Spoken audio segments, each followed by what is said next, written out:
자, 오늘은 히브리서 13장에 나오는 4개의 권면의 말씀들 중에서 마지막 권면의 말씀입니다. 그동안에 우리 3가지 권면의 말씀 공부했어요. 기억나십니까? 그 전주 설교가 기억나는 사람이 거의 없다 그래. 현대교인들이 하도 다른 거 생각을 많이 해가지고. 뭐 했어요? 형제를 사랑하라. 2번째는 결혼을 귀하게 여기라. 3번째는 돈을 사랑하지 말라.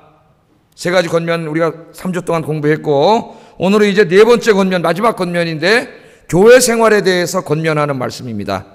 예수 믿고 구원 받았어요. 혼자 예수 믿는 거 아니지 않습니까? 하나님께서는 혼자 신앙생활 할 수 없음을 너무나 잘 알고 있습니다. 우리는 연약해서 혼자는 신앙생활 할 수 없어요. 그래서 하나님께서 교회를 만들어 주시고 교회에 와서 함께 목회자의 말씀, 설교를 듣고 은혜를 받고 힘을 얻고 또 성도 간의 영적인 교제를 하면서 서로 힘을 주면서 격려하면서 위로해 주면서 이렇게 신앙생활하도록 하셨습니다. 그래서 교회를 세운 거예요.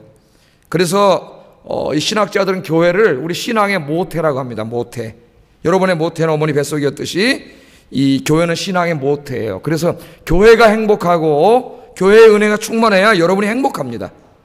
여러분이 하는 일도 잘 되고 은혜 받게 돼요. 그래서 교회가 굉장히 중요한 거예요. 그래서 이제 오늘 말씀은 이 교회 생활을 어떻게 해야 우리가 이 하나님을 기쁘시게 하고 은혜 충만한 생활을 하고 나도 행복할 수 있는가, 그걸 가르쳐주는 말씀입니다. 그러니까 중요한 말씀이죠. 여러분 아이들 어렸을 때 1학년 초등학교 학교 제일 먼저 가면은 엄마가 걱정이 돼가지고 애 데려다 놓고 뭘 학교 가기 전에 얘가 학교 가서 학교 생활 잘할까 걱정이 돼갖고 선생님 말씀 잘 듣고 한눈 팔지 말고 친구들하고 싸우지 말고 잘 지내고 이만 가르쳐주잖아요. 학교 생활을 어떻게 하라고. 마찬가지예요. 우리 하나님께서도 교회를 세우시고 교회 생활을 잘 하기를 원하시는데 우리 인간이 죄성이 있어가지고 교회를 엉망으로 만들어 놓을 수가 있습니다. 그래서 하나님이 초등학교 1학년 학교 보내는 마음으로 히브리서 저자를 통해서 교회 생활을 어떻게 해야 되는가를 가르쳐 주세요. 하나님의 말씀을 잘 듣고 말씀대로 교회 생활 하시는 여러분 되기를 주의 이름으로 축복합니다. 크게는 두 가지입니다. 크게는 두 가지예요. 하나는 교회 생활할 때 목회자와의 관계를 어떻게 해야 되는가. 이게 제일 중요한 문제예요, 사실은. 목회자와의 관계를 어떻게 해야 되는가. 여기에 대해서 가르치고, 2번째는 교회에 와서 하나님께 드릴 우리가 드릴 진짜 참 제사 3가지를 말하는데 그게 어떤 것들인가, 하나님 기쁘시게 받으시는 제사가 무엇인가, 이것에 대해서 오늘 하나님께서 가르쳐 주십니다. 오늘 말씀을 듣고 누구보다도 교회 생활을 잘해서 하나님을 기쁘시게 하고 여러분 영적으로 큰 유익이 되는 여러분 되시기를 주의 이름으로 축복합니다. 첫 번째 가르침은 목회자와의 관계를 가르쳐요. 목회자와의 관계를. 여러분 아이들이 제일 먼저 학교 가면 여러분 누구 제일 먼저 신경 써요? 선생님 말씀 잘 들어라. 그래 공부도 잘하고 선생님한테 이쁨 받고 그런다 이렇게 엄마들이 가르치지 않습니까? 선생님이 제일 중요한 거예요. 학교에서. 이제 목회자는 이 교회의 영적인 지도자예요. 영적인 선생님이에요. 그래서 거기에 대해서 먼저 가르치는데 2가지를 강조합니다. 2가지. 목회자와의 관계 2가지. 자, 첫째는 목회자들이 가르친 하나님의 말씀을 잘 배워서 오늘 설교를 잘 들어서 그 말씀을 기억하고 집에 가서 한번 다시 되새김질 해보고 그 말씀대로 살려고 힘써야 된다. 이게 첫 번째 목회자 관계에서. 그러니까 여러분 목회자인 저와의 관계에서 지금 뭘 하라고요? 목회자가 가르치는 이 설교 말씀을 잘 듣고 일단 들어야 되겠죠. 이게 들려야 그 다음에 그죠? 아무리 음식이 좋은 모양 입맛이 없어갖고 안 먹으면은 아무 영양가가 없는 거죠. 잘 듣고 그 말씀을 기억해야죠. 잊어버리면 무슨 소용이 있겠어요? 기억하고 집에 가서 다시 한번 되새김질해. 되새김질. 요새는 되새김질하기 쉽습니다. 왜? 홈페이지에 들어가면 설교가 다 떠 있어요. 다시 한번 들을 수가 있어요. 되새김질 해보고 오늘 가르치는 말씀대로 살아야 된다 이거예요. 오늘 그것이 중요함을 가르칩니다. 자, 7절을 한번 읽어보겠습니다. 7절 시작. 그들의 행실의 결말을 주의하여 보고 그들의 믿음을 본받으라. 그렇게 말을 했죠. 여기 그들의 믿음을 본받으라는 것은 그 지도자들의 믿음 생활을 본받으라는 것도 될 수 있지만은 더 근본적인 의미는 믿음에 대한 가르침을 본받으라. 가르침을 아까 제가 말했듯이 잘 기억하고 그 가르침 말씀대로 살아라, 그런 말이에요. 물론 거기에는 목회자들의 신앙생활을 본받는 것도 포함되어 있습니다. 포함되어 있어요. 자, 말씀 사역자들이 무엇을 가르쳤는가? 히브리서 문맥에서 보면은 8절 9절이에요. 8절 9절 한번 읽어보겠습니다. 시작. 여러 가지 다른 교훈에 끌리지 말라. 마음은 은혜로서 굳게 하며 아름답고 음식으로서 할 것이 아니니 음식으로 말미암아 행한 자는 유익을 얻지 못하였느니라. 아멘. 당시 히브리 교회에 목회를 하고 있는 목회자가 하나님의 말씀을 가르치는데 옆구리에서 끼어들어온 이상한 사람들이 있었어요. 그 당시에는 이제 교회마다 이 지역마다 순회하면서 하나님의 말씀을 가르치던 사람들이 많았습니다. 지금은 그렇게 할 수 없죠. 이제 교회가 다 조직이 되고 지금 그렇게 할 수 없지만은 그 당시에는 그게 많았어요. 그래서 그 교회를 목회하고 있는 목회자가 가르친 말씀과 다른 것을 가르치는 선생님들이 들어와가지고 이 성도들을 혼란스럽게 했습니다. 가끔 그 교회는 못 들어온다 할지라도 어디 이상한 데 가서 성경 공부해가지고 이단에 빠져버리는 사람들이 있어요. 이단에.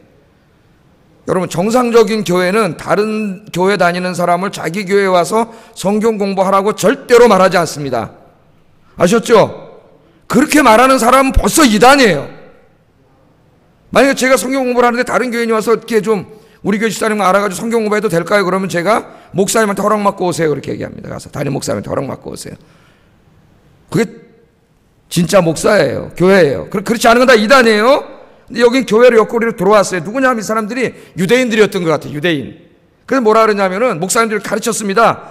주 예수 그리스도는 어제나 오늘이나 동일하시고 우리가 죄사함 받고 깨끗함을 얻어서 구원받는 것은 예수 그리스도의 십자가의 보혈이요 주님의 은혜밖에 없습니다. 이렇게 설교가 가르쳤는데 갑자기 유대인들이 이렇게 끼어 들어와가지고 뭐라 그래요?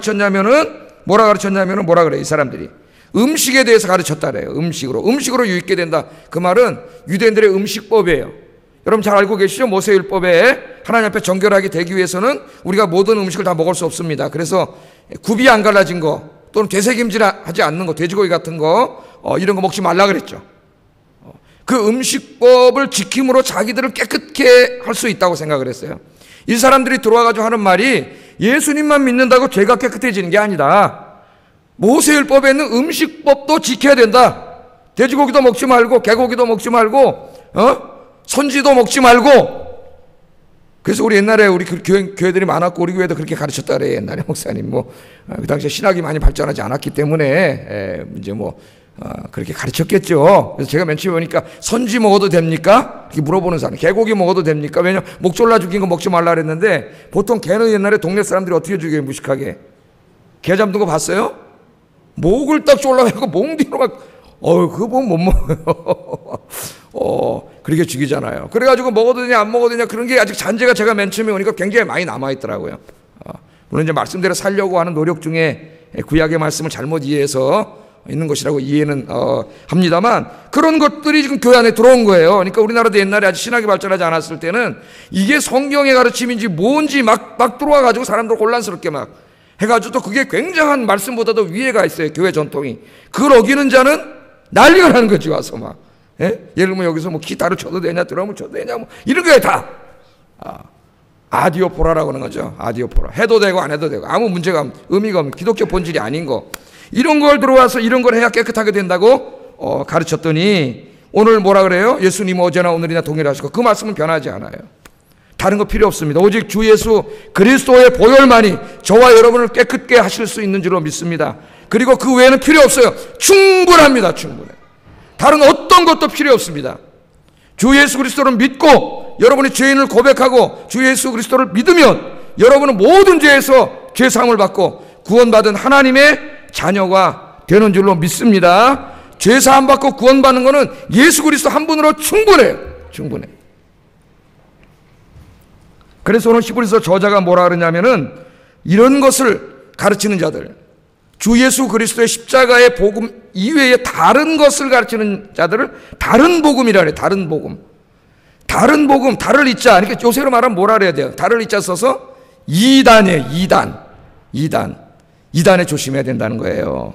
그래서 목회자들의 말씀을 잘 들어야 되는 거예요. 실컷 설교하고 가르쳤는데 맨날 설교를 제대로 안 듣기 때문에 이단한테 홀가닥 넘어가는 사람이 있어요. 그래서 제가 오카노 목사님이 살아계실 때 그 간증 써놓은 걸 보니까 자기 목회하면서 제일 가슴 아픈 일이 하나가 뭐냐면 자기가 제자훈련, 사역훈련까지 다 시켜놓은 구역장이 어느 날 이단에 넘어간 적이 있대요.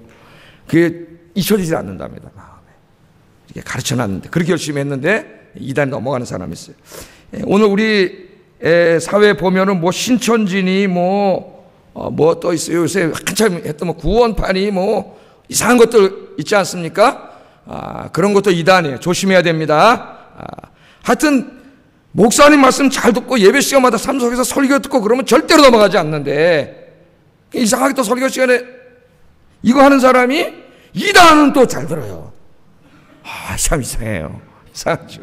여러분들은 하나님 말씀에 집중하시기를 주의 이름으로 축복합니다. 자, 이런 이단인데 21세기에 가장 무서운 이단은 이런 게 아니에요. 사실은 종교다원주의라고 제가 얘기했죠. 종교다원주의. 이 종교다원주의를 굉장히 조심해야 되는데, 여러분 그 가톨릭의 이 신부들이나 수녀들 또는 가톨릭 신자들 중에 작가들이 많이 있어요. 이런 사람들이 쓴 글을 보면은 불교와 가톨릭을 넘나듭니다. 넘나들어요. 물론 불교를 믿는 분들과 인간적으로 싸우고 다투고 각을 세우라는 말이 아니에요. 우리는 같은 민족으로서도 같은 인간으로서 서로 아끼고 사랑하고 존중하면서, 우리가 다르지만 종교를 존중하면서 그렇게 살아가야 됩니다. 그들을 우리가 무슨 무력으로 욕함으로써 주님께 돌아오게 하는 게 아니고, 사랑함으로써, 복음을 전함으로써, 서로 이야기하고 종교에 대해서 이야기하고 전도함으로써 주님께 돌아오게 하는 것이지, 막 불교 보고 이 샤탄아 물러가라 이 샤탄의 새끼들아 이러면 안 되는 거예요. 그럼 종교전쟁이 일어나는 거예요. 종교전쟁이. 우리나라는 참 대단한 나라예요. 이렇게 큰 종교 두 개가 이게 국민의 절반을, 세계적 가톨릭까지 어떻게 보면 갈라 있으면서도 평화롭게 공존하는 정말 세계 몇 안 되는 나라 중에 하나입니다. 우리 민족이. 근데 가끔 이제 좀 이상하게 막 가서 남의 불상을 막 몽둥이로 두드려 보시고 이러면 안 되는 거죠. 두드려 보신다고 돌아오나요? 그런 게 아니에요. 우리가 주님의 사랑으로 더 사랑하고 더 품어주고 그러면서 진리의 복음을 증거하는 것이죠. 자, 그래서 불교가 이걸 넘나드는데, 교류하는 건 괜찮은데 이 막 강단을 교류하면서 막 불교에도 구원이 있고 가톨릭에도 구원이 있고 이슬람교에도 구원이 있고 힌두교에도 구원이 있고 종교다원주의를 주장한다고요. 이 사람들이 왜 주장하는지 아세요? 그냥 막 주장하는 게 아니에요. 잘못된 신학의 바탕 위에서 이 사람들이 주장하는 거예요. 칼 라너라고 하는 가톨릭이 아주 유명한 신학자가 있습니다. 칼 라너라고 하는 사람이. 이 사람이 이제 구원론을 이야기할 때에 선제하신 그리스도라는 개념을 가져와요. 선제하신 그리스도. 앞선자 존재할 제자예요. 앞서 존재하신 그리스도. 잘 들으셔야 돼요, 여러분. 가톨릭 교도라고 이야기하려면 선제하신 그리스도. 이게 뭐냐면은 예수님께서 육신의 몸을 입고 이 땅에 성육신 하셨지 않습니까? 그래서 우리 죄를 짊어지시고 십자가에서 죽으시고 부활하셨어요. 그 예수님이 인간의 몸을 입고 오시기 전에도 예수님은 존재하셨죠. 성자 하나님으로. 그 예수님을 선제하신 예수님이라 그래요. 선제하신 예수님. 그러므로 뭐를 주장하냐면 칼라일이 이 십자가를 지고 죽으신 예수님, 여기서 기독교가 생긴 거 아니에요. 여러분 이슬람교하고 유대교하고 기독교는 다 뿌리가 같아요. 구약 성경이에요. 아브라함 자손들이에요 다. 그런데 뭐 어디서 갈라지냐면 예수님을 어떻게 이해하느냐에서 달라져요. 세 종교가. 우리 기독교는 예수 그리스도를 하나님의 아들 메시아여 구원자로 믿지만, 유대교와 이슬람교는 하나의 선지자로 그냥 받아들입니다. 인간 선지자로. 구원자가 아니에요. 구원자가. 이슬람교도 예수님을 높입니다. 선지자로. 그리고 그들의 경전 중에 복음서도 경전이에요. 모세오경도 경전이에요. 그러나 그것들은 다 이렇게 오류가 있고, 무함마드가 직접 계시를 받은 그 계시가 있는데 그게 코란 그것만 오류가 없는 것이라고 주장하고, 하여튼 그래요. 그 예수에 대한 게 달라진 거예요. 자, 그런데 뭐라고 교묘하게 얘기를 하냐면 칼 라너라고 하는 사람이 예수님의 십자가와 부활을 믿지 않고 교회를 다니지 않고 모른다 할지라도 예수님이 이 땅에 오시기 전에 그 선제하신 예수님이 계시지 않았느냐. 그럼 소크라테스는 예수님 오시기 전에 어떻게 구원받았느냐 이렇게 얘기하면서 그 선제하신 그리스도가 가르친 그 하나님의 말씀에 순종하려고 하고 말씀대로 살려고 하고, 우리말로 하면 선하게 도덕적으로 살려고 노력한 사람들은 그 십자가의 주님을 믿지 않아도 구원받는다는 거예요. 그 사람들은 뭐라 그랬냐면 익명의 그리스도인이라 그럽니다. 익명의 그리스도인. 불교도한테 가서 당신은 익명의 그리스도인입니다는 기뻐할까요? 익명의 그리스도인. 다 구원받는다는 거예요. 그래서 이 가톨릭에서는 이 신학 바탕 위에서 1965년에 제2 바티칸 공회를 열고 예수님의 십자가 없는 구원을 선포합니다. 가톨릭을 잘 알아야 돼요. 십자가 없는 구원이 가능하다는 거예요. 즉 그리스도의 복음과 교회를 알지 못할지라도 성실한 마음으로 하나님을 찾으며 양심의 명령으로 알려진 하나님의 뜻을 은총의 힘으로 실천하려고 노력하는 사람은 영원한 구원을 얻을 수 있다. 아주 애매한 말로 이렇게 쓰고 있습니다. 성도들 읽으면 맞는 말 같기도 하고 틀린 말 같기도 하고. 예? 쉽게 얘기하면은 불교를 믿던 힌두교를 믿던 이슬람교를 믿던 양심적으로 선하게 도덕적으로 산 사람들은 예수 믿지 않아도 구원받을 수 있다는 거예요. 왜? 선지하신 그리스도를 믿었다는 거예요. 그 사람들은. 이런 이야기를 합니다. 그러면 여러분 무슨 문제가 생겨요? 그러면 하나님의 아들 예수님께서 선지하신 예수님 믿고 구원받을 수 있는데 왜 이 땅에 인간의 몸을 입고 오셔가지고 왜 십자가에서 그분이 죽으셔야 됐습니까? 주님이 이 땅에 오심과 십자가에서 죽으심을 도저히 설명할 수가 없습니다. 그런데 가톨릭은 그런 얘기를 해요. 그런 얘기를. 그리고 바티칸 공회에서 그렇게 결정을 해버렸어요. 그래서 그 사람들은 법륜 스님도 뭐 다 천국 갔다고 생각하고 뭐 다 뭐 이렇게 생각을 합니다. 이 사람들이. 그래서 부활절로 하는 신부님이 저쪽 가가지고 딱 강연하고 또 부활절로 또 이 스님이 교회에 오셔가지고 딱 하고 이 종교다원주의. 그러니까 젊은이들에게 얼마나 매력이 있겠어요. 여러분 21세기는 포스트 모더니즘 시대고 포스트 모더니즘 시대에 가장 중요한 키워드가 뭐라 그랬어요? 톨레랑스. 불어로 톨레랑스예요. 톨레랑스가 뭐예요? 영어로는 톨러런스. 관용이에요. 관용. 내 것만 내 것이라고 옳다고 주장하지 말고 다른 사람의 종교도 다른 사람의 문화도 서로 관용하고 존중해 줘야 우리가 조화롭게 평화롭게 살 수 있다는 거예요. 톨레랑스라는 말 많이 들어봤죠. 여러분. 톨레랑스. 그래 기독교가 점점 어려워집니다. 그래서 우리는 불교도든 가톨릭교도든 이슬람교도든 힌두교도든 인간적으로 그들을 아끼고 사랑하고 그렇게 지내야 돼요. 그러나 진리는 하나밖에 없어요. 주 예수 그리스도의 십자가 외에는 우리의 죄를 사하고 우리를 구원할 방법이 없습니다. 할렐루야. 예수님은 성경에 분명히 이야기했어요. 주 예수 그리스도 외에는 이 땅에 구원받을 어떠한 이름도 주지 아니하였느니라. 아멘. 여기에 속지 마세요. 우리 젊은 여러분. 이 예수님 이외의 구원을 가르치는 어떠한 설교도 신학도 이단입니다. 이단. 잘못된 가르침이에요. 다른 복음이에요. 다른 복음. 넘어가지 마세요. 속지 마세요. 우리 기독교는 어디에 가도 톨레랑스 해야 됩니다. 마음이 넓고 관용하고 남을 배려하는 사람이 되어야 되지만 진리의 말씀에 있어서는 주 예수 그리스도만 붙잡아야 돼요. 그런 여러분들 되시기를 주의 이름으로 축복합니다.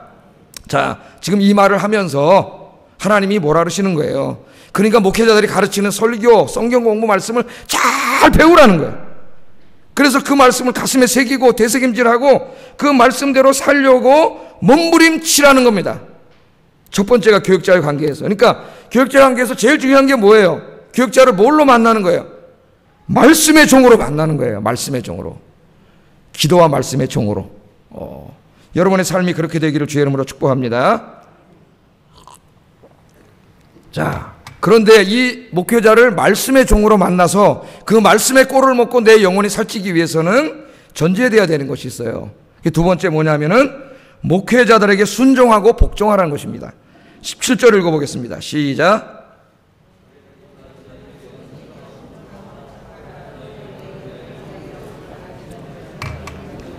그들로 하여금 즐거움으로 이것을 하게 하고 근심으로 하게 하지 말라. 그렇지 않으면 너희에게 유익이 없느니라. 아멘. 자, 여기 보면 너희를 인도하는 자들 누구죠? 목회자들이에요. 지금 7절에서 말씀한 목회자들입니다. 순종하고 복종하라 그랬습니다. 누구에게? 목회자에게 순종하고 복종하라. 하나님이 그렇게 말씀을 하셨어요. 이 말씀은 목회자들이 뭐 잘못했는데도 순종하고 복종하라는 게 아니라 목회자들의 영적 권위에 순종하고 복종하라는 말씀입니다. 영적 권위에.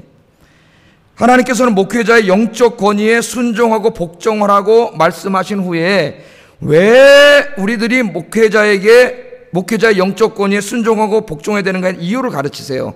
그 이유가 다시 한번 여기 우리 보면은 그들은 너희 영혼을 위하여 경성하기를 자신들이 청산할 자인 것 같이 하는 사람들이기 때문이다 그 말이에요. 그렇게 말씀을 합니다. 자, 왜 목회자들에게 복종하고 순종해야 합니까? 목회자들은 자신들의 영혼을 돌보자는, 여러분 자기 자신의 영혼을 돌보는 누구예요? 목회자예요. 목회자. 영적 지도자예요. 여러분의 영혼이 하나님 앞에 바로 서게 하기 위해서 여러분의 영혼을 돌보는 영적인 지도자이기 때문에 그 영적 권위에 순종해야 된다는 거예요. 목회자는 나뿐만 아니라 나의 자녀와 내 가족들의 모든 영혼을 돌보는 하나님이 세우신 영적인 지도자입니다. 또한 그 다음에 뭐라 그래요? 목회자는 나의 영혼을 자신을 청산할 자인 것 같이 한다는, 청산한다는 말 좀 말이 이상한데 하나님 앞에서 책임질 사람이라는 거예요. 책임질. 내 영혼을, 우리가 하나님 앞에 서면 자신의 인생에 대해서 책임져야 되잖아요. 그것과 마찬가지로 목회자들은 자기의 삶뿐만 아니라 자기가 목회하고 있는 그 영혼들도 하나님 앞에 책임져야 할 사람이라는 거예요. 그래서 자기를 위해서 신앙생활을 하는 것처럼 양들을 위해서 그렇게 경성하는 사람들이기 때문에 순종해야 된다. 이 두 가지가 왜 목회자의 영적 권위에 순종해야 되는가에 대한 하나님의 말씀의 이 가르침입니다. 그러므로는 뭐라 그래요? 교인들은 목회자들이 영혼을 돌보는 목양 사역을 할 때에 단식과 영적 권위에 순종하고 복종하라고 하나님께서 말씀하셨습니다. 그런데 어떤 사람들이 옆구리로 끼어 들어와 가지고 그렇게 하지 말라고 이야기합니다. 그렇게 하지 말라는 거예요. 목회자 영적 권위에 순종하면 안 된다는 거예요. 우리가 정치해야 된다는 거예요. 다리도 잡고 반대도 하고 그래야 된다는 거예요. 그렇게 떠드는 이단 사설이 있어요. 이단 사설. 그러니까 지금 하나님의 말씀과 정반대 얘기를 하는 거예요. 반대 얘기를. 그런데 이 이야기가 귀에 솔깃하는 사람은 이미 병든 사람이에요. 똑같은 사람입니다. 듣는 사람도 마찬가지. 하나님은 분명히 뭐라 그랬어요?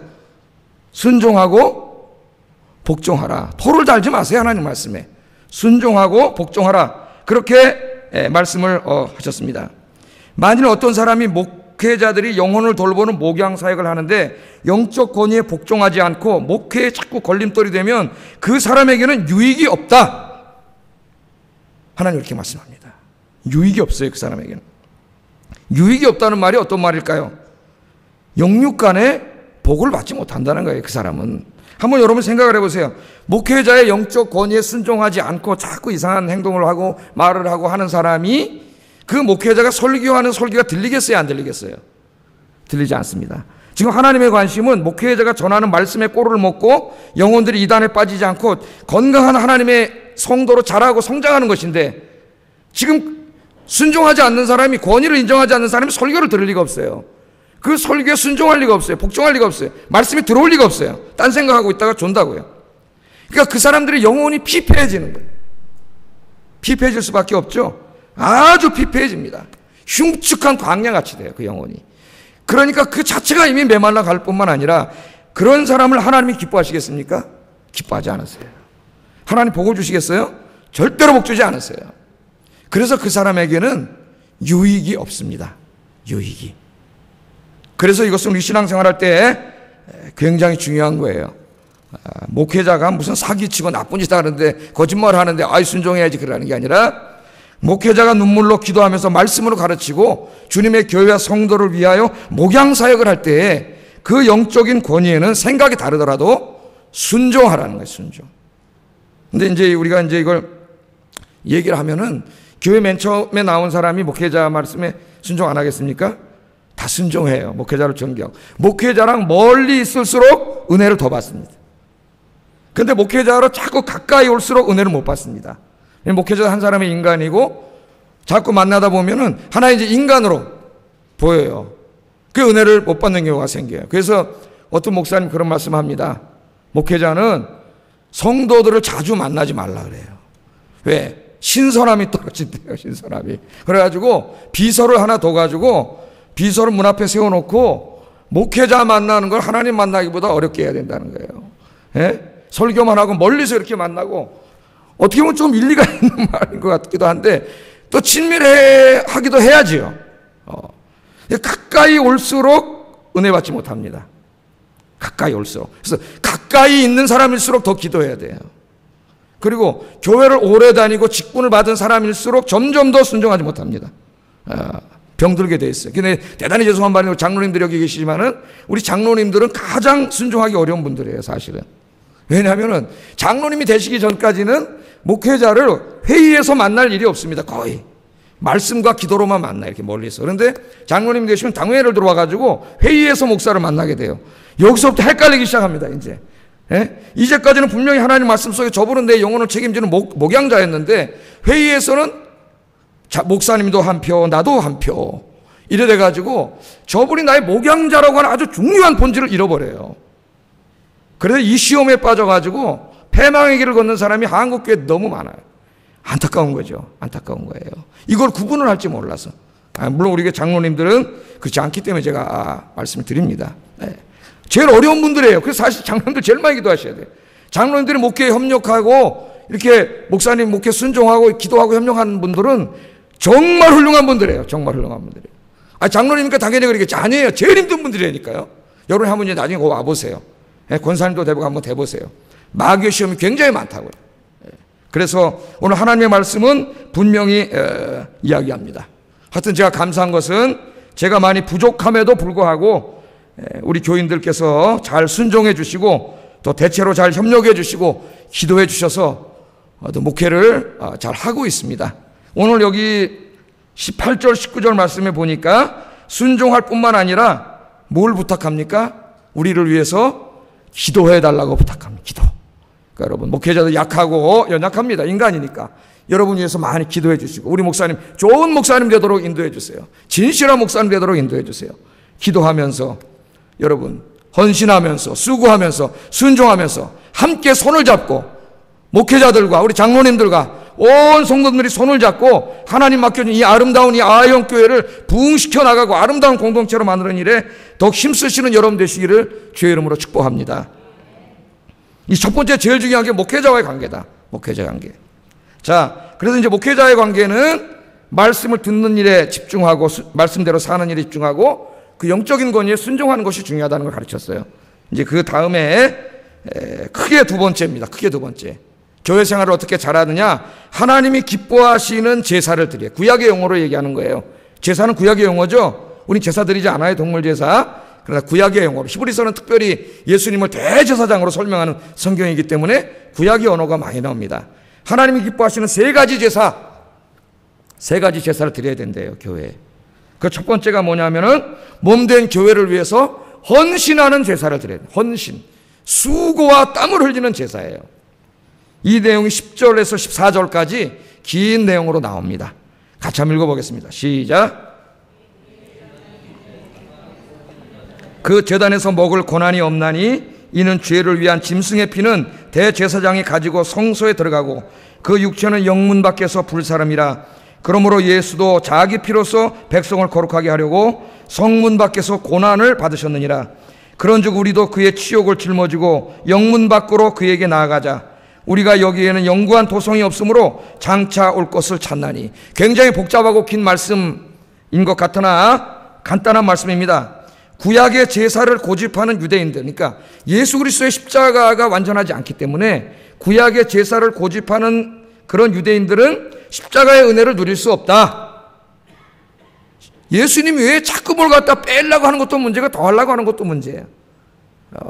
그건 십자가의 은혜를 누릴 수 없다는 것을 이야기하면서 히브리서 저자는 구약의 제사와 예수님의 십자가의 제사를 비교합니다. 근데 목적은 신학적인 게 목적이 아니라 삶을 가르치는 게 목적이에요.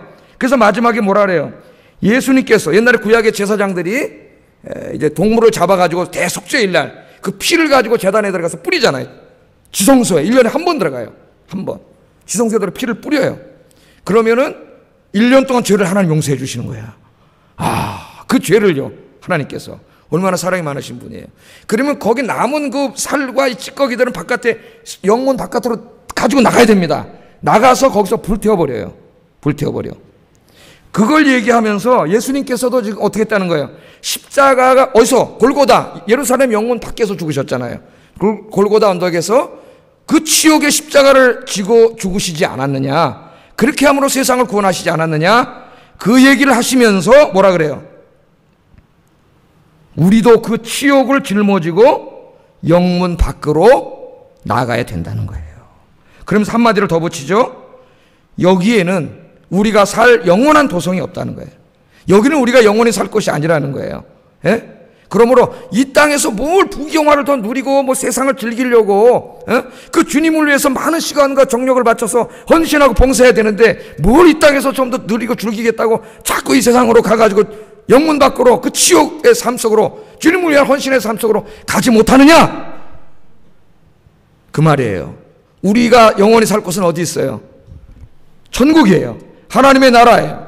이 타락한 세상을 하나님 구원하시고 이 땅에 천국을 세우실 거예요. 우리가 영원히 살 곳은 그곳이라는 겁니다. 그러므로 우리의 소망은 그곳에 두고 지금 여기서는 편안하게 살려고 하지 말라는 거예요.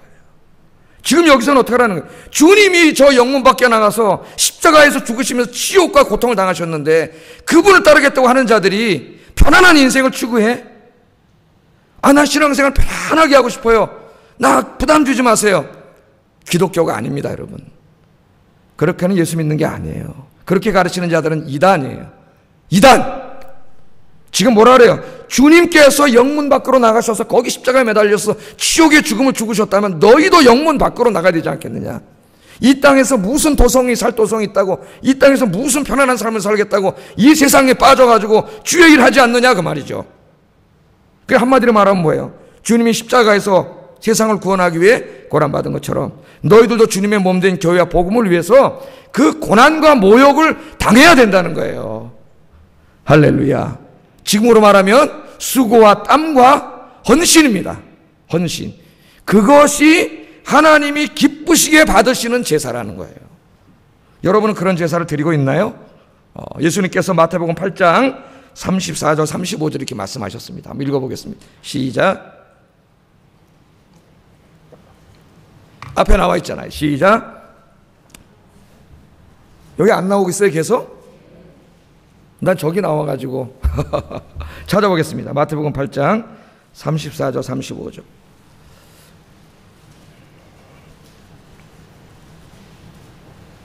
같이 한번 읽겠습니다. 무리와 제자들을 불러 이르시되 누구든지 나를 따라오려거든 자기를 부인하고 자기 십자가를 지고 나를 따를 것이니라. 누구든지 자기 목숨을 구원하고자 하면 잃을 것이요 누구든지 나와 목숨을 위하여 자기 목숨을 잃으면 구원하리라. 예수님 나를 따라오려면 뭐라 그랬어요? 자기를 부정하고 자기 십자가를 지라.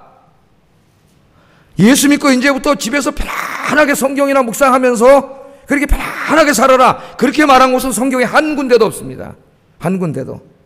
나를 따르려거든 너 자신을 부인하고 네 십자가를 지고 나를 따르라. 그렇게 이야기했어요. 그 사도 바울은 이 말씀을 가슴에 품고 말씀대로 삽니다. 그래서 고린도전서 15장 10절 보면 이런 말씀을 하죠. 그러나 내가 나 된 것은 하나님의 은혜로 된 것이니 내게 주신 그의 은혜가 헛되지 아니하여 내가 모든 사도보다 더 많이 수고하였으니 내가 한 것이 아니요 오직 나와 함께 하신 하나님의 은혜로다. 아멘. 주님의 은혜를 기억했습니다. 십자가를 지나는 주님의 말씀을 가슴에 새겼습니다. 그래서 다른 어떤 사도보다도 더 많이 수고했습니다. 더 많이. 여러분 더 많이 수고하세요. 더 많이 헌신하세요. 왜 나만 이렇게 많이 해야 돼? 그런 생각하지 마세요. 여러분 축복입니다. 축복. 예? 하나님이 얼마나 충성스럽게 여기시고 여러분 믿음직하면은 그 사람에게만 자꾸 일을 맡기겠어요? 여러분 하나님이 자꾸 맡기시는 저 사람 맡겨놔 봤더니 일도 제대로 안 하고 그냥 맨날 헬렐레 갖고 댕기니까 하나님이 어떻게 뺏어서 이 사람 맡기시는 거예요. 그래서 사도 바울은 불평하지 않았습니다. 더 많이 수고했어요. 2015년에는 더 많이 수고하시기를 주의 이름으로 축복합니다. 그 다음에 바울처럼 고백하세요. 이 모든 것이 다 하나님의 은혜입니다. 아멘. 내가 했습니다. 그럼 교만해져가지고 쓰러지는 거예요. 누가 하셨어요? 다 하나님이 하셨습니다. 하나님. 모든 게 하나님의 은혜입니다. 그렇게 고백합니다. 골로새서 1장 24절에는 나는 이제 너희를 위하여 받는 괴로움을 기뻐하고 그리스도의 남은 고난을 그의 몸된 교회를 위하여 내 육체에 채우노라. 아멘. 그리스도의 남은 고난이 뭐예요? 십자가의 고난. 주님이 십자가에서 지신 그 엄청난 고난을 이제는 몸된 교회를 위하여 자기 육신에 짊어진다 그랬어요. 교회를 위해서 십자가의 고난을 짊어지겠다는 거예요. 2015년 섬기는 아영교회를 위해 여러분 십자가를 짊어질 각오하시기를 주의 이름으로 축복합니다. 내가 지겠습니다. 하나님 내가 지겠습니다. 못한다 그러지 말고 내가 십자가 지겠습니다. 하나님 나에게 맡겨주세요. 여러분 그게 축복받는 길인데 그걸 자꾸 왜 안 하려고 그랬어요? 십자가 지세요. 십자가. 십자가 지면 주님이 갚아주셔요. 바울처럼 그리스도의 남은 고난을 몸된 교회를 위해 짊어지시는 여러분 되기를 주의 이름으로 축복합니다. 이게 첫 번째 하나님 기뻐하는 제사예요. 헌신의 제사. 두 번째 제사는 찬미의 제사입니다. 찬미의 제사. 15절 읽어보겠습니다. 시작. 다시 시작. 그러므로 이는 그 이름을 증언하는 입술의 열매니라. 아멘. 구약의 사람들은요, 하나님께 나올 때, 성전에 나올 때 동물을 가지고 와서 제사를 드렸죠. 동물을 드렸습니다. 감사해서 드렸고 내 죄를 사해달라고 드렸고 하나님께 드렸어요, 동물을. 근데 신약에 우리들은 예배 드리러 올 때 여러분 동물 한 마리씩 가져오시나요? 아마 여기서 우리 하나 만들어내야 될 겁니다. 꿀꿀꿀꿀거리고. 꿀꿀은 안 그러겠지. 소음매 그러고 안 가져오잖아요. 예? 감사하는 마음으로 오셔서 어떤 제사를 드리자고요? 찬미의 제사를 드려요. 찬미의 제사. 이 찬미의 제사는 구원받은 사람들이 마땅히 드려야 할 입술의 뭐라고요? 입술의 열매입니다. 그래서 우리 예수 믿고 구원받은 사람들은 입술에서 뭐가 나와야 돼요? 주님의 구원의 은혜를 찬양하는 찬양의 소리가 나와야 돼요. 찬양의 소리. 이 찬미를 부른다는 건 감사 찬양을 부르는 거죠. 구원의 은혜 생각할 때마다 너무나 감사해. 그래서 그 감사해가지고 주님께 나와 드리는 제사가 예배예요. 예배. 이 예배 시간에 우리가 찬양을 올려드리잖아요, 주님께. 그러니까 노래만 부른다는 게 아니라 찬미의 제사를 드리는 거예요. 예배의 제사를 드리는 거예요. 그래서 여러분의 입술은 늘 주님의 구원의 은혜를 찬양하시기를 바랍니다. 자, 이렇게 찬양의 예배를 드리는데, 제가 지난번 새벽에도 잠깐 말씀드렸지만 기도하다 보니까 말이죠, 한 집사님이 2015년 모든 공예 예배를 한번 참여하게 해달라고 기도 제목을 내놨습니다. 기도 제목을 하는데 제가 지난번에 잘못 말했어요. 고쳐주시더라고. 608번이 아니라 608번이 예배가 어디 있겠어요. 208번 공예 예배, 새벽 기도 빼고 52주니까 주일 오전 오후 예배, 수요 예배, 금요 예배, 그럼 208번이에요. 208번. 208번의 예배 중에 202번 이상 참여하기예요, 기도 제목이. 그럼 6번은 왜 빠져냐면 지방으로 출장을 다니고 그러기 때문에 그런 게 없는 한은 예배 드리겠다는 거예요. 절대 안 빠지겠다. 그러면서 거기 또 하나가 있습니다. 월삭 새벽 기도 참여하기. 얼마나 훌륭한 기도인지 몰라요. 월삭 새벽 기도, 다른 건 못 나와도 월삭 새벽 기도는 나오겠다. 우리 지금 공예배 회복 운동을 하고 있는데 하나님께 그런 기도 제목을 내놨습니다. 제가 특별 새벽 기도 때 너무 기뻐서 기쁨으로 기도했습니다. 하나님께서 얼마나 기뻐하실까요? 여러분, 2015년에 여러분도 찬미의 제사를 회복하기를 주의 이름으로 축복합니다. 집에서도 너무 기뻐하고 할렐루야 찬송, 나의 나 된 것은 다 하나님 은혜라 찬송 부르고 교회 예배 때마다 와서 찬송하고 예배 드리시는 찬미의 제사, 이게 하나님이 기뻐하는 제사고 우리 구원받은 사람들이 드려야 될 입술의 열매라고 했으니 공예배가 회복되고 찬미의 제사가 회복되는 여러분 되기를 주의 이름으로 축복합니다. 마지막으로 하나님이 기뻐하시는 제사가 뭐냐? 선행의 제사예요. 선행의 제사. 선행도 제사래요. 제사. 이 16절 한번 읽어보겠습니다. 16절 시작. 하나님은 이 같은 제사를 기뻐하시느니라. 아멘. 내가 다른 사람에게 선을 행하고 또 내가 가진 내 소유물로 다른 사람을 섬기고 돕고 나누어주는 것. 물론 선행과 구제가 같은 의미일 수도 있습니다. 좀 선행이 넓은 의미일 수도 있어요. 동격으로 볼 수도 있고 다르게 볼 수도 있습니다. 자, 하여튼 어쨌든 선행이라 그러면 좀 더 큰 의미겠죠. 거기서 이제 조금 좁히면 구제로 가겠죠. 내가 다른 사람 어려운 이웃들을 도와주고 힘들어하는 사람 손 내밀어서 손 잡아주고 위로의 말을 건네고 격려해주고 하는 이런 모든 것들이 하나님이 기뻐 받으시는 예배라는 거예요. 제사라는 거예요. 여러분 그런 제사를 드리고 있나요? 예? 우리 사도행전을 읽어보면 초대 예루살렘 교회가 그렇게 하지 않았습니까? 여러분 성령의 오순절과 크게 임하니까 사람들이 눈이 확 떠졌어요. 어떤 눈이 떠졌을까요? 옆에 있는 사람이 보이기 시작했습니다. 여러분 예수 안 믿는 사람은요 옆에 사람이 안 보여요. 왜? 모든 인간은 자기만 바라보고 삽니다. 그래 돈을 벌어도 다른 사람이 죽던 말던 돈 다 벌어서 먹어요. 성공하고 출세해도 다른 사람 죽던 말던 나만 올라가면 되는 거예요. 벌어서 나만을 위해서 쓰면 되는 거예요. 다른 사람이 힘들어하든 상관없어요. 보이지 않아요. 성령님이 확 임하시니까 눈이 확 떠졌어요. 누가 보여요?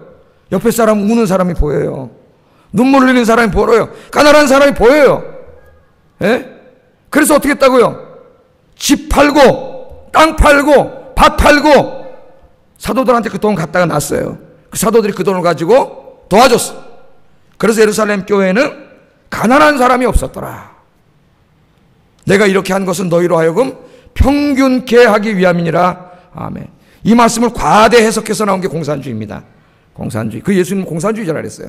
유럽의 이 종교사회주의라고 나중에 이제 18세기, 19세기에 보면 신학운동이 나타나는데 이 사람들은 라카츠라든가 카을 바라트라든가 이런 사람 중심으로 나오는데 예수님이 진정한 사회주의라고까지 얘기했다니까요. 잘못된 해석이죠. 오늘 뭐 제가 그걸 다 얘기하지는 않겠습니다만. 자, 그래서 그렇게 나눴어요. 그런데 이것이 적어도 콘스탄틴 황제가 312년에 그 기독교를 공인하기 전까지 그 환란과 핍박 속에 있을 때는 계속 지켜졌습니다. 계속. 그래서 AD 2세기에 이 칼타코, 그러니까 지금으로 말하면 티니지예요. 티니지. 지금 티니지가 아프리카지만은 그 당시에는 지중해연안에서 제일 발달한 국가가 도시였습니다. 티니지 그럼 누가 생각나요? 칼타코에 한니발 500년 동안 지중해를 장악하던 그런 나라였어요. 한니발이 로마에 멸망하기 전까지는 대단한 나라였죠. 자, 여기에 그 터툴리안이라고 하는 이 출신 신학자가 있습니다. 유명한 신학자인데 이 사람이 자기가 다니는 교회에 대해서 뭐 이렇게 예배와 이렇게 얘기하다가 이런 얘기를 했습니다. 그래 보면은 잘 들어보세요. 초대교인들이 어떻게 살았나? AD 2세기에 이게 나와요. 헌금에 대해서 이야기하면서 이런 얘기를 합니다. 헌금은 각자의 소득에 따라 자발적으로 내놓는다. 이 헌금은 가난한 사람을 후원하고 매장하는 일, 생계 수단과 부모가 없는 소년과 소녀나 집에 홀로 남은 노인의 필요를 공급하는 일, 파선과 같은 불행한 일을 당한 사람들 그러니까 계속 많은 거예요. 하나님의 교회에 충성하다가 광산이나 섬으로 쫓겨가거나 감옥에 갇힌 사람들을 돕는 일에 사용되었다. 우리는 한 마음과 한 영혼을 품고서 서로 이 땅의 물건을 통용하는 것을 주저하지 않는다. 우리의 아내들만 빼놓고 모든 것을 공유하고 있다. 그러니까 사도행전에만 그런 게 아니고 100년이 지나서도 터툴리안이 보니까 100년이 지났는데도 적어도 그 로마가 기독교를 공인하기 전까지 핍박받던 교회는 순수한 교회예요. 정말 예수님 말씀대로 살려가던 교회예요. 이 교회는 바로 이런 교회예요. 자기 아내만 빼놓고는 다 공유했어요. 어느 회사에서 아내만 빼고는 다 바꾸라 그랬다는데, 예? 아내만 빼고는 다 바꾸라. 삼성에서 아내만 빼고는 다 바꾸라 했는데, 아내만 빼고는 다 공유했다 그랬어요. 자기 것을 자기 것이라고 주장하지 않고 적어도 예수님 때부터 AD 300년까지의 교회는 그렇게 했습니다. 그런데 기독교가 이제 편안한 시대가 오면서 타락해버렸어요. 주님의 가르침은 없어지고 이상한 기독교가 됐다는 거예요. 이상한 기독교가.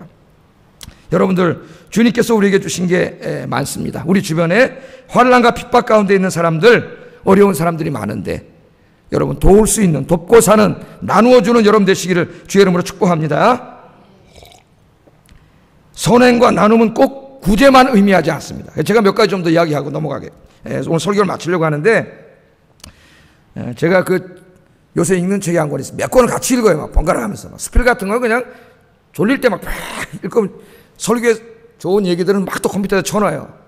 또 뭐 신학책 읽다가 또 뭐 철학책도 읽다 막 이제 읽는데 그 중에 한 권이 이 송종림 씨라고 하는 사람이 방송 작가인데 쓴 수필집. 참 좋은 당신을 만났습니다. 3권. 1권, 2권이 너무 잘 팔려갖고 3권이 나왔어요. 3권. 정말 이 책 1권, 2권, 3권을 읽어봤는데 야, 우리 사회 희망이 생겨. 뉴스 보면은 이 사회가 어떻게 되겠나 이 생각밖에 안 돼. 왜? 맨 나쁜 사람들만 나오잖아, 뉴스에는. 사기꾼, 공갈범, 강간범, 유괴범, 맨 못된 놈들만 나오는데 이 책을 읽으니까 좋은 사람만 나오는 거예요. 좋은 사람. 제목이 뭐예요? 참 좋은 당신을 만났습니다. 그래서 이 사람이 수필을 써가지고 책이 잘 팔리니까 말이죠. 막 제보해 준답니다. 여기 좋은 사람 있습니다. 글 써달라고. 책에다 넣어달라고. 그래서 이분이 하여튼 좋은 이야기만 있으면 찾아다가 다 해가지고 책으로 또 내주는 거예요. 이 책을 읽고 제가 참 감동을 받았어요. 야, 우리 사회 아직도 너무 좋은 사람이 많구나. 좋은 사람이 많구나. 그리고 부끄러움을 느꼈습니다. 야, 내가 만나는 사람들에게 좋은 사람인가? 아, 자청모 목사 만난 사람이야. 참 좋은 사람이야.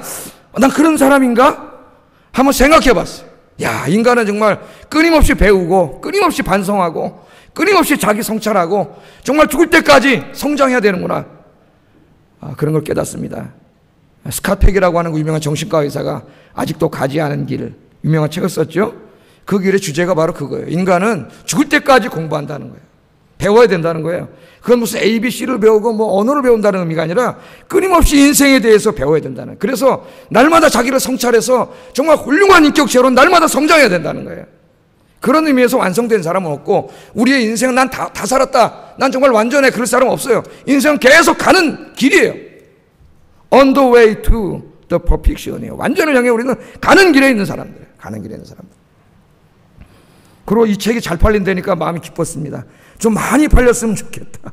한 100만 권 팔려라. 100만 권 팔려라. 그럼 이분은 부자 되겠죠. 예? 많은 사람들은 선해지겠죠. 착해지겠죠. 여러분들도 좀 그래서 저 깨달은 게, 나쁜 얘기 하지 말고 이제 좀 좋은 얘기를 많이 하자. 그런 반성을 해봤어요. 좋은 사람들 글을 읽으니까 나도 좋은 사람이 되고 싶더라고요. 나가 반성이 되더라고. 그래서 이제는 좀 설교에도 좋은 사람 이야기를 나도 한번 찾아서 한번 이야기를 해보자. 제가 몇 명 한번 소개해 볼게요. 자, 이 책에 나오는 내용인데, 이 책에 지선이라는 한 여성 이야기하는, 지선이, 이름 지선인데, 남편 독일에 공부하러 가는데 따라갔습니다. 그래서 이제 남편은 공부하고 자기는 거기서 첫 아이를 임신했는데요. 입덧이 얼마나 심한지 아무것도 먹을 수가 없었어요. 입덧이. 먹으면 다 토하고, 냄새만 맡아도 토하니까 2달 동안 족족 토해내면서 기운 없이 누워가지고 탈진해버렸습니다. 고향의 엄마가 끓여준 구수한 된장찌개, 김치찌개가 너무 먹고 싶었는데 독일에 있으니까 뭐 어떻게 갈 수가 없잖아요. 갈 수가. 그러고 있었습니다. 근데 어느 날 기진해가지고 소파에 혼자 누워있는데 초인종이 띵동 울리더라는 거예요. 누군가 나가봤더니 이웃에 사는 어머니 뻘 되는 한국인 아주머니가 찾아왔습니다. 직장에 다니는 분인데 이 아주머니가 입덧 중인 새색시가 밥도 못 먹고 파리에 가는 걸 보고 너무 안타까워가지고 점심시간에, 그것도 직장 다니는 분이 점심시간에 짬을 내서 삼계탕을 만들어 왔어요. 삼계탕. 그러니 삼계탕을 받고 이 지선씨가 눈물이 나는 거죠. 엄마 생각도 안 하고 너무 고마워가지고 눈물이 왈칵 쏟아졌답니다. 그 아주머니가 울고 있는 자기 어깨를 한참 동안 도닥여 주시고 힘내라고 그리고 가셨다는 거예요. 이야, 이렇게 좋은 사람들이 있구나. 이렇게 좋은 사람들이.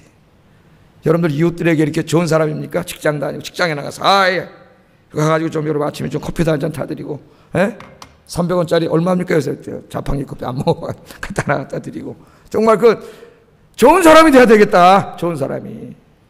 그렇죠? 남의 아픔과 그런 것들을 우리가 보려기보다는 자꾸 허점을 보려고 그러고, 자꾸 우리가 그러잖아요. 저도 인간의 죄성이 있어서 자꾸 남의 약점을 보려고 그래요. 약점을, 단점을 보려고 그러고, 그 사람의 아픔과 그 사람의 고난과 그런 걸 우리가 보려고 그러지 않아요. 그 사람 이해하려고 하지 않아요. 이해하려고. 저는 그렇게 생각해요. 다른 사람을 이해하려고 노력하는 사람은 훌륭한 사람입니다. 훌륭한 사람. 우리말에 역지사지라고 하는 게 있죠. 역지사지. 그 사람 입장에 서보는 겁니다. 그 사람의 입장에 서볼 수 있는 사람은 정말 훌륭한 사람이에요. 우리 인간은 남의 입장에 서보려고 하지 않아요. 자기 입장에서만 생각합니다. 역지사지 할 수 있게 해달라고 기도하세요, 여러분. 역지사지. 지금 교보에서 베스트셀러가 되고 있는 책 중에 원하는 것을 어떻게 얻을 수 있는가, 이런 책이 있습니다. 물론 사업에 성공하고 인생에 성공하기 위해서 어떻게 살아야 되느냐를 코치하는 책인데, 그 핵심 키워드가 뭔지 아세요? 역지사지예요. 역지사지. 사장이 되고 싶은 사람은 사장의 입장에서 한번 생각해 보라는 거예요. 회사 직원일 때는 어떻게 해요? 맨날 저 위에 올라가 보지도 못하고 직원 입장에서 불만하고 불평하고 욕하고 그밖에 안 되잖아요. 네가 정말 CEO의 자리에 올라가고 싶으면은 네가 한번 이 사장님의 입장에서 회사를 내려다보라는 거예요. 그럼 네가 사장이 될 수 있다는 거예요. 고객한테 물건을 많이 팔으려고 그러면은 어떻게든 저 사람 이용해서 돈 벌 생각하지 말고 저 사람 입장에서 한번 서보라는 거예요. 저 사람 입장에서. 거꾸로 소비자 입장에서 한번 보라는 거예요. 다 삶의 원리는 역지사지더라고. 역지사지. 제가 옛날에 동기 목사님 중에, 동기 목사님 얘기해서 미안한데 이름은 안 되겠습니다. 그분이 또 설교 들을지도 몰라요. 외국에서 가끔 우리 들어와가지고 이제 부교육자로 이렇게 어느 게 들어갔는데, 들어가자마자 자동차 몰고 어디 가다가 자동차 사고 나서 병원에 입원했어요. 한 3개월인가 4개월 입원했습니다.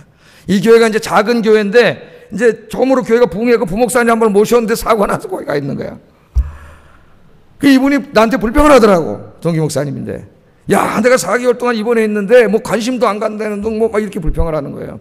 저는 이미 담임 목사가 돼 있었습니다. 저는 보는 입장이 다르더라고요. 친구지만은. 담임 목사 입장에서 보게 되더라고요. 내가 참 말은 못했지만은 야, 철딱선이 없는 놈이다라는 생각이 들어요. 네가 미안해야 되는 거 아니냐 오히려. 그 작은 교회에서 지금 그 교회 부목사님 한 번 도와주기 교회를 하려는데 콱 닫혀갖고 3개월 4개월 가 있으면은 그 교회는 어떻게 되는 거예요 도대체. 그러니까 그 위치에 있는 사람은 절대 전체를 보지 못하더라고요. 난 같은 친구라도 내가 담임 목사가 돼 있다 보니까 입장이 달라져요. 몰라, 제가 그때 부목사였으면 같이 욕했을지도 모르겠습니다. 달리 보는 거예요. 달리 보는 거예요. 그래서 우리가 시어머니는 며느리 입장에서, 며느리는 시어머니 입장에서 한번 입장을 바꿔놓자고. 바꿔. 에? 입장 바꿔놓고 뭐래요? 생각을 해봐. 근데 좋은 노래예요. 입장 바꿔놓고 생각을 해봐. 또 이런 얘기도 있습니다. 이런 얘기도. 이 송종림 씨가 이제 체험한 이야기. 출근하던 어느 날 겨울 아침에 얼마나 춥겠습니까? 호호거리고 출근하는데 환경미화 아저씨가 청소를 하고 계세요. 청소를. 추운데 그냥 마스크를 쓰시고 그냥 그 얼마나 춥겠어요. 새벽에 청소를 하고 계셔. 그래서 자기가 가가지고 방송작가 그러니까 감사하다고 인사라도 해야지 하는데 갑자기 60대가 넘은 중년으로 보이는 아저씨 한 분이 자판기에서 커피 2잔을 뽑아갖고 나오더니 그 따끈한 커피를 아저씨한테 건네주더라는 거예요. 예? 그러니까 그 환경미화 아저씨가 한박 웃음을 지으면서 커피를 받아서 감사합니다. 감사합니다. 커피 한 잔을 마시더라는 거예요. 예? 얼마나 아름다운 광경입니까 여러분. 아무것도 아니지만은 그 사람은 그날 아침에 마음이 얼마나 따뜻했을까요. 지나다니는 사람이 다 자기 무시하고 그렇게 할지도 모른다고 생각했는데 그 신사가 커피를 타서 추우시죠. 고생하십니다. 따끈한 커피 한 잔을 건넸을 때 얼마나 좋았을까. 그 사람이 기독교인이 아닐까요? 기독교인이었으면 좋겠다 그런 생각. 우리 그리스도인들이 너무 하나님의 영광을 가리고 살기 때문에 너무 기독교인들이 더 야박하게 자기밖에 모르고 살기 때문에 이런 사람이 그리스도인이래야 되는데 그런 생각이 듭니다. 여러분도 그런 사람이 되길 주의 이름으로 축복합니다. 여기 선행은 하나님 기뻐하는 참매 제사라 그랬어요. 근데 한 가지만 더 말씀드리고 설교 마치겠습니다. 한양대학교 구내 식당에 가면은 특별한 아르바이트생들이 있습니다. 내가 우리한테 그런 얘기는 아니고 책에서 읽은 얘기예요. 이것도 오전 11시부터 오후 2시까지 식당이 제일 바쁘잖아요. 학생들하고 교수님들 직원들 밥 먹을 시간이에요. 그래서 구내 식당에서 일을 도와주는 아르바이트를 학생들한테 시키는데 식권을 팔거나 배식을 하거나 식기를 닦거나 이런 일을 시키는 거예요. 시급이 뭐 5,500원인가 뭐 5,200원인가 그러고 식기 닦는 일은 힘들어갖고 7,000원을 준답니다. 7,000원을. 그런데 이건 돈으로 주는 게 아니라 식권으로 준대요. 식권으로. 그럼 이 아이들이 이 식권을 받아서 자기가 밥을 먹는 게 아니더라고요. 이 식권을 학교에다 기부를 해요. 그럼 학교에 안에 지금 한양대학 안에 이 기초수급자로서 3끼 식사를 제대로 못하는 아이들이 250명 있답니다. 250명. 친구들을 위해서 수업 빠지는 시간을 내가지고 이 아이들이 봉사하고 그것이 식권으로 학교에 들어가서 익명으로 아무도 모르게 식권이 전달되는 거예요. 근데 이게 어떻게 시작됐냐면은 한 학생이 아이디어를 내서 시작됐답니다. 이 학생이 어느 날 공부하면서 자기 엄마 아버지 잘 만나가지고 커피 마시고 당구 치면서 시간을 보내고 이렇게 대학생활을 하고 있었는데 어느 날 자기가 너무 반성이 되는 거죠. 담배 피고 뭐 당구나 치고 커피 마시고 이래서 안 되겠다. 그렇게 생각을 하고 밥값이 어려운 친구들을 보고 이들을 도와야 되겠다는 생각을 해가지고 포스팅을 해가지고 붙였답니다. 이런 일을 하려고 그러는데 참가할 사람. 그랬더니 무려 60명의 아이들이 왔다는 거야. 60명의 아이들이. 우리 사회에 아직도 희망이 있다. 그런 생각을 가졌습니다. 그래서 이 아이들이 열심히 해서 식기 닦고 자기 수업 그 빠진 시간에 11시에서 2시 사이에 와가지고 열심히 일해갖고 식권이 그 아이들에게 돌아가는 거예요. 우리 젊은이들이 너무 멋지다. 우리 자식들이 너무 멋지다. 그런 생각을 한번 해봤습니다. 이 아이 교회 다니나 했으면 좋겠는데 그런 생각이 들었어요. 우리 그리스도인들이 좀 이렇게 사회에 나가서 멋진 사람들이 됐으면 좋겠습니다. 우리 젊은이들도 좀 멋진 청년들이 됐으면 좋겠습니다. 하나만 더 하고 내가 오늘 이 좋은 얘기할 때 하나만 더 해야 되겠다. 이상병 이야기 하나만 더. 군인 아저씨. 이거는 텔레비전 뉴스에도 나왔던 이야기예요. 이상병. 계급이 상병이 뭔지 모르죠. 여러분들 짝대기 3개. 짝대기 3개 딱 달고 휴가를 나와가지고 얼마나 먹고 싶은지 군대 애들이 제일 맛있는 게 햄버거 뭐 튀김 이런 거예요. 가서 햄버거 가게에서 햄버거를 이제 딱 얘가 먹고 있는데 어느 남루한 할머니가 한 분 이렇게 들어오시는 거예요. 할머니가. 그리고 옆에 앉았던 애들이 딱 자리를 비켜가지고 냄새가 나니까 절로 다 피해가는. 이 직원이 이제 올린 건데 직원도 자기들 인상을 탁 찌푸리고 이렇게 있는데 이 군인 아저씨가 햄버거를 다 먹더니 딱 다시 오는 거예요. 그 돈이 다시 콜라하고 햄버거하고 닭을 시켜가지고 저 할머니 드리세요. 군인 아저씨가 귀향비 받은 걸 텐데 왜 푼 안 되는 거. 저 할머니 드리세요. 그러고 가더라는 거예요. 순간 이 직원이 너무 부끄러운 거야, 자기가. 할머니 들어올 때. 그래. 순간 그 할머니 옆자리를 떠났던 모든 사람이 쳐다보면서 부끄러움을 느끼고 있더라는 거예요. 그게 너무 자기가 부끄럽고 감사해가지고 이 글을 국방부 칭찬합시다에다 올려버렸어요. 그래갖고 전국에 소문을 내버렸어요. 야, 대한민국 육군상병, 이름은 몰라, 이상병. 야, 정말 멋지다. 정말 멋지다. 그래서 제가 이 기도했습니다. 우리 아이들 지금도 멋지지만은 더 멋진 아이들이 되게 해주세요. 우리 교회 청년들, 자라는 아이들 주님의 사랑으로 무장해서 지금도 멋지지만 더 훌륭한 멋진 젊은이들이 되게 해주세요. 이렇게 기도했습니다. 하나님이 그런 제사를 기뻐하세요. 기뻐하세요. 너 공부 열심히 해, 공부해서 남 주냐? 이제 절대 그런 말 하지 마세요. 그러니까 애기들이 자기밖에 모르는 이기주의자가 되는 거예요. 공부해서 남 주자. 너 열심히 공부해서 어려운 사람 도와. 남 줘. 나눠줘. 그래서 하나님 나라를 이루고 아름다운 하나님의 세상을 함께 이루어가자. 교육하는 우리 부모님들 되시기를 주의 이름으로 축복합니다. 기도하겠습니다. 말씀을 생각하면서 기도하겠습니다. 목회자가 가르치는 하나님의 말씀을 늘 기억하고 집에 가서 다시 한번 되새김질하고 가르친 말씀대로 살려고 몸부림치게 하여 주시옵소서.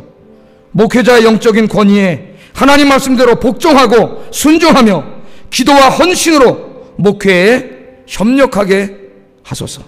세 번째, 날마다 하나님께 헌신과 찬미와 선행의 제물로 예배드리게 하여 주시옵소서. 기도하겠습니다. 사랑하신 아버지,